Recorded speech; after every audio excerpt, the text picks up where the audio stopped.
Sir, ఆంధ్రప్రదేశ్లో red book పనిచేస్తుందని తెలుస్తుంది సార్. ఎందుకంటే వైసీపీ నేతల అరెస్టుల పర్వం కొనసాగుతూనే ఉంది. ఇది ఇట్లానే కొనసాగుతుందా? ఇది ఎప్పుడు ఆగుతుంది? ఇది ఆగదండి. ఇది రెడ్ బుక్, ఈ అరెస్టుల పర్వము అనేది ఇది ఒక రాజకీయంలో ఒక భాగం మాత్రమే. అంతేగాని ఇది ఎందుకు అనేది కార్యకర్తలు ఎందుకు ఒత్తిడి తీసుకొస్తున్నారు, అరెస్టులు ఎందుకు చేయట్లేదు, మీరు చెప్పింది ఎందుకు చేయట్లేదు, వాళ్ళు అభివృద్ధి అడగటం లేదు, పోలవరం అడగటం లేదు, మరి పట్టిసీమ అడగటం లేదు, అమరావతి అడగటం లేదు, వాళ్ళు ఏది అడగటం లేదు. మీరు ఏం చెప్పారో రెడ్ బుక్ అని వాళ్ళ దగ్గర నుంచి కక్కిస్తా ఉన్నారు. వాళ్ళని జైల్లో పెడతాము, మేము వాళ్ళ దగ్గర నుంచి రుజువు చేసి వాళ్ళ దగ్గర నుంచి డబ్బు మళ్ళీ రికవర్ చేస్తాము, అన్యాయంగా అక్రమాలకు పాల్పడిన వైసీపీ నేతలందరినీ కూడా శిక్షిస్తాము అని చెప్పి రెడ్ బుక్ అనేది ఒకటి రాశామని నారా లోకేష్ గారు పదే చెప్పడం జరిగింది. ఇటీవల కూడా చెప్పారు. అంటే ఎలక్షన్లు అయిపోయిన ఆయన మంత్రి పదవి ఉంచుకున్న తర్వాత కూడా చెప్తుంది. ఇక చంద్రబాబు నాయుడు గారు అయితే మిజరబుల్ ట్రీట్మెంట్ జరుగుతుంది అని చెప్పారు. అయితే వీళ్ళు కూడా అధికారంలోకి వచ్చి దాదాపు 10 నెలల కాలం అయిపోయింది, పుణ్యకాలం. ఇప్పుడు లాస్ట్ టైం జగన్మోహన్ రెడ్డి పాలనలో దాదాపు 2 సంవత్సరాలు కరోనాలోనే గడిచిపోయింది. అప్పుడు ఎవరిని అరెస్ట్ చేశారో, ఏం చేశారో అది ఎవరికి పట్టింపు లేకుండా జరిగిపోయింది. ఇప్పుడు ఒకసారి ఎర్రనాయుడు గారి తమ్ముడు అచ్చెన్నాయుడు గారిని అరెస్ట్ చేసినప్పుడైతే పట్టుమని 2-3 కూడా లేరు ఆయన ఇంటి దగ్గర కార్యకర్తలు. ఇప్పుడంటే కనీసం ఒక 50-100 మంది ఏ నాయకుడికైనా అరెస్ట్ చేసేటప్పుడు పక్కకు వస్తారు.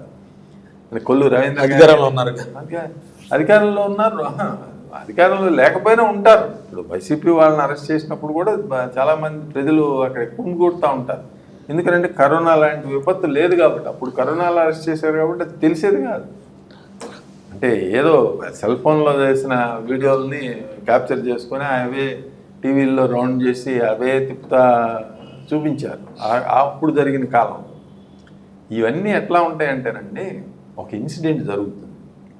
ఆ ఇన్సిడెంట్ జరుగుతుంటే సోషల్ మీడియాలో విపరీతంగా ట్రోలింగ్, సోషల్ మీడియాలో సూపర్ యాక్టివ్గా తెలుగుదేశం పార్టీ అధినేతల కంట్రోల్ లేని కార్యకర్తలు దాదాపు ఒక 25,000 మంది ఉన్నారండి. ఇండిపెండెంట్ వాళ్ళేమి తెలుగుదేశం కానీ, ఐటీడీపీ కానీ, రాజకీయ నాయకులు కానీ వీళ్ళతోటి ఏమి సంబంధం ఉండదు.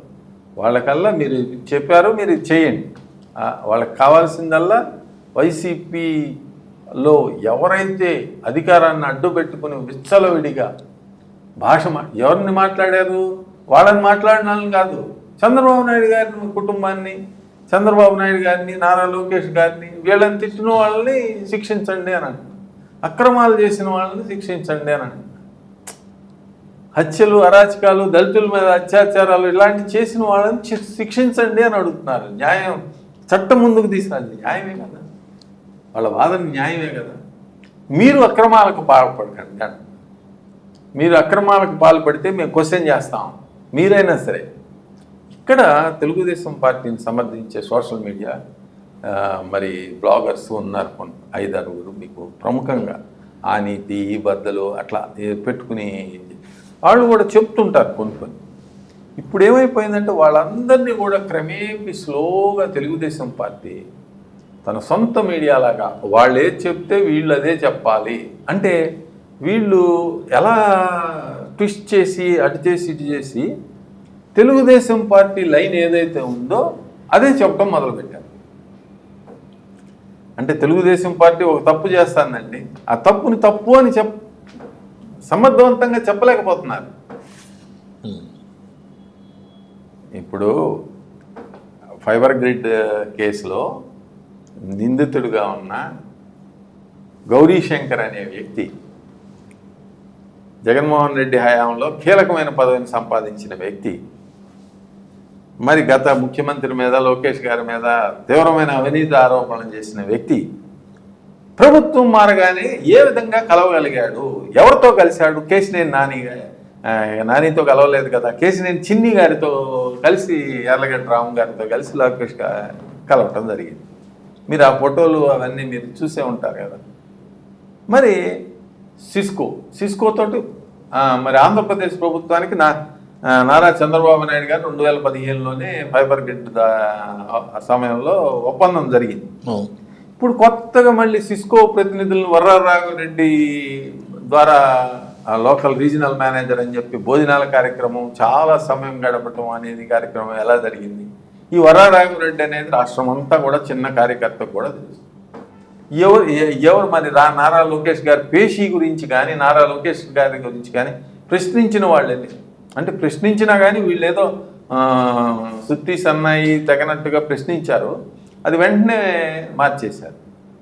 ఇటీవల మరి తెలుగుదేశం పార్టీలో బాగా ప్రముఖంగా పనిచేసిన ఒక ఎన్ఆర్ఐకి వాళ్ళు అర్హులే, ఆ స్థలాలు ఇవ్వటానికి వాళ్ళు అర్హులే, కానీ వాళ్ళని ఇచ్చే విధానం కరెక్ట్ కాదు అనేది విఘ్నులందరూ ప్రశ్నించే మాట. అంటే ఎవరికైనా కానీ ఇలాగైనా ఇచ్చేది, ప్రభుత్వానికి ఒక విధానం ఉండాలి. పరిశ్రమలకి ల్యాండ్స్ ఇవ్వాలి అని అంటే మీకు పబ్లిక్ డొమైన్లో ఎవరైనా మీకు తెలిసిన పెద్ద వ్యక్తులు, బాగా ప్రముఖ పారిశ్రామిక సంస్థలు, కన్సార్టియమ్స్ అన్నీ ఈ విధంగా అప్లై చేసుకోండి, ఇది వెబ్సైట్, వీళ్ళకి అప్లై చేసుకోండి, దీనికి విధి విధానాలు మేము చూసే విధి విధానాలు ఇలా ఫలానా తారీఖు లోపలగా అప్లై చేసుకోండి, ప్రతి నెల ఫలానా తారీఖు లోపు వచ్చిన అప్లికేషన్లన్నీ చూసి అందులో వ్యాలిడ్ అప్లికేషన్ని ప్రజల ముందు పెట్టి ఎవాల్యుయేట్ చేసి ఒక కమిటీని వేసి ఎవాల్యుయేట్ చేసి అందులో ఇవ్వచ్చు. 50 లక్షలకి ఇచ్చారని అంటున్నారు, ఇవ్వచ్చు, తప్పులేదు. మరి అది ఒక వేర్ హౌసింగ్ ఆర్టిఫిషియల్ ఇంటెలిజెన్స్ అంటే సాఫ్ట్వేర్ సంస్థలకి టూరిజం ప్యాకేజీ లాగా 100 ఎకరాలు 50 ఎకరాల అవసరం ఉండదండి. కానీ భవిష్యత్తు అవసరాల దృష్ట్యా వాళ్ళు ఇచ్చి ఉండవచ్చు. టీసీఎస్ కంటే ఇది 4 రెట్లు, టీసీఎస్కి 15 ఎకరాలు ఇస్తే వాళ్ళకి ఒక 60 ఎకరాలు ఇద్దాంలే అని ఇచ్చి ఉండొచ్చు. మరి ఆ భవిష్యత్తు అవసరాల దృష్ట్యా అది అంతగా పెరుగుతుంది అని వాళ్ళు అది చేసే విధానాన్ని, ట్రాన్స్పరెన్సీ లేదు అనేది విమర్శలకి దారి తెలుస్తూ ఉంది ఎవరికైనా కానీ. ఇది వీళ్ళెవరు కూడా ప్రశ్నించటం లేదు. ఈ నిష్పక్షపాతం అని చెప్పుకునే బ్లాగర్స్, తెలుగుదేశం పార్టీకి కొద్దిగా అనుకూలంగా ఉండే మీడియా ఎవరు కూడా దాని గురించి చర్చించడం లేదు. అందుకనంటే ఇక 4 ఏళ్ల పాటు అధికారంలో ఈ ప్రభుత్వం ఉంటుంది. మరి ఇవన్నీ కప్పిపుచ్చుకోవడానికి ఇష్యూ అంతా కూడా దాని మీదకి వెళ్లకుండా ఇక్కడ ఏంటంటే వైసీపీ కూడా దీన్ని హైలైట్ చేయలేకపోయింది.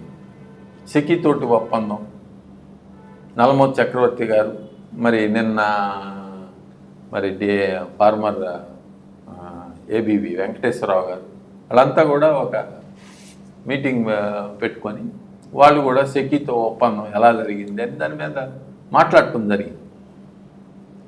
నిష్పక్షపాతంగా అన్నిటి మీద ప్రభుత్వం చేసే పొరపాట్లను సరిదిద్దుకునే విధంగా మంచి సూచనలు కనుక ఇవ్వగలిగితే అది పోరాట పందాలో కాకుండా ప్రభుత్వం అనే దానికి సూచనలలాగానే ఇవ్వాలండి. ఎవరిచ్చినా కానీ ఇలా కాదు, ప్రభుత్వానికి మీరు ఒక విధానం పెట్టుకోండి, అందరికీ సమాన అవకాశాలు ఇవ్వండి. మీకు ఎలక్షన్లో పనిచేశారనో, మీకు సంబంధించిన వాళ్ళను, మీకు ఒక 10 మంది టికెట్లు, ఇప్పుడు వాళ్ళు ఏం చేస్తారంటే అబ్రాడ్లో ఉన్న వాళ్ళది ఒక కల్చరల్ ఆర్గనైజేషన్ అనుకోండి, వీళ్ళందరికీ ఒక 10 మందికి టికెట్లు వేస్తే ఫ్రీగా ఇచ్చారనుకోండి, మీరు రండి ఇక్కడికి వచ్చి వెళ్ళండి అని అంటే అమెరికా ఫ్రీ టికెట్ వెళ్ళొస్తాము అని అందరూ కూడా వాళ్ళకి బాగా ఇది ఎప్పటి నుంచో వస్తున్న ఆచారం. వాళ్ళకి వెరీ ఈజీ, వాళ్ళకి ఇదంతా పెద్ద విషయం కూడా కాదు. అలా అని చెప్పి విషయాన్ని దేన్నది సపరేట్గా చూడాల్సిన అవసరం చాలా ఉంది. అట్లా మీకు పోరాట పందాలో ఆంధ్రప్రదేశ్ ప్రభుత్వం డైవర్షన్ పాలిటిక్స్ అంటే ఇప్పుడు ఆ ఇష్యూస్ని వదిలేసేసి ఇప్పుడు కార్యకర్తలందరూ రగిలిపోతూ ఉన్నారు. ఆ రగిలిపోతున్నారు కాబట్టి వీళ్ళని చల్లార్చడం కోసం, వీళ్ళు చేస్తున్న తప్పులు ఏమన్నా ఉంటే వాటన్నిటిని డైవర్ట్ చేయడం కోసం ఈ అరెస్ట్ కార్యక్రమాలు. ఎందుకంటే ఈ అరెస్టులు చేసే ఏ అరెస్టులు కూడా దానిలో ప్రూవ్ అవ్వండి, ఎవరికి కూడా మీకు శిక్షలు పడవు. ఎందుకనంటే మీరు చూస్తున్నారు, గత 15 సంవత్సరాలుగా ఎంతోమందిని ఎన్నో ప్రభుత్వాలు అరెస్ట్ చేశారు. కానీ ఎవరికి కూడా ఎప్పుడో విన్నాం, లల్లూ ప్రసాద్ యాదవ్ గారు ఆయన ఒక్కడే జైలుకి వెళ్ళాడు అనేది విన్నాం. ఆ తర్వాత ఎవరు కూడా జైలుకి వెళ్ళారు వచ్చారు, ఏదో తీర్థయాత్రకు వెళ్ళారు వచ్చారు అన్నట్టే, మరి లేకపోతే చాతుర్మాస దీక్షకి వెళ్ళారు అంటే 4 నెలలు ఎక్కువ, లేదా 1 సంవత్సరం పాటు జైల్లో ఉన్నారని చెప్పుకున్నారే కానీ పర్మనెంట్గా వాళ్ళు శిక్ష పడి ప్రూవ్ అయిపోయి జైల్లో ఉన్నారు అనేది ఈ మధ్యకాలంలో ఎక్కడ. ఎందుకంటే ఆర్థిక శక్తి ఈ అవినీతి పరులకి, ఈ తప్పులు చేసే వాళ్ళకి ఉన్న ఆర్థిక శక్తి సామాన్యమైన ఆర్థిక శక్తి కాదు. అందుకని వాళ్ళ చట్టంలో వాళ్ళకున్న అవకాశాలను అన్నిటినీ కూడా మ్యాక్సిమం వాడుకుంటారు కాబట్టి ఈ శిక్షలు అనేవి వీళ్ళకి పడవు. ఇక ఈ అరెస్టులు ఇవి అన్నీ కూడా ఈ తతంగం అంతా కూడా ఒక రిచువల్. ఈ ఉన్న విషయాలని ప్రభుత్వం ఏదన్నా తప్పులు చేస్తూ ఉన్నా కూడా అవన్నీ కూడా వీటిలో కలిసిపోతాయి. జీవి రెడ్డితో మొదలైంది. జీవి రెడ్డి గారి ఉదంతం, ఆయన నాకు ఇది వద్దు బాబు, ఇట్లాంటి వ్యవహారాలు నాకు వద్దు అని చెప్పి ఆయన ఎప్పుడైతే వదిలేసి వెళ్ళిపోయాడో అప్పుడే ఈ డైవర్షన్ చేయటము సమస్య ఒకటైతే ఆ డైవర్షన్ చేయటము అనేది మొదలైపోయింది. సరే, ప్రతిపక్షం మీద ప్రజలకు విశ్వాసం లేదు కాబట్టి ఈ ప్రభుత్వం 1-2 చిన్న తప్పులు చేసినా కానీ ప్రజలు పెద్ద పట్టించుకోరు. కానీ ఇలాంటివన్నీ కూడా ప్రజలు పాజిటివ్ మైండ్తోనే చూస్తూ ఉన్నారు. ప్రజలు హర్షిస్తారు. ఈ చట్టం ముందు 1 రోజు శిక్ష పడినా 10 రోజులు పడినా ఒక రిమాండ్ ఖైదీగా ఉన్నా కానీ ప్రజలు హర్షిస్తారు. కాకపోతే వీళ్ళెవరికి శిక్షలు పడకపోతే ఇదే ప్రజలు మళ్ళీ ప్రభుత్వానికి వ్యతిరేకంగా మారే అవకాశం ఉంది. కాబట్టి పరాహుషారు.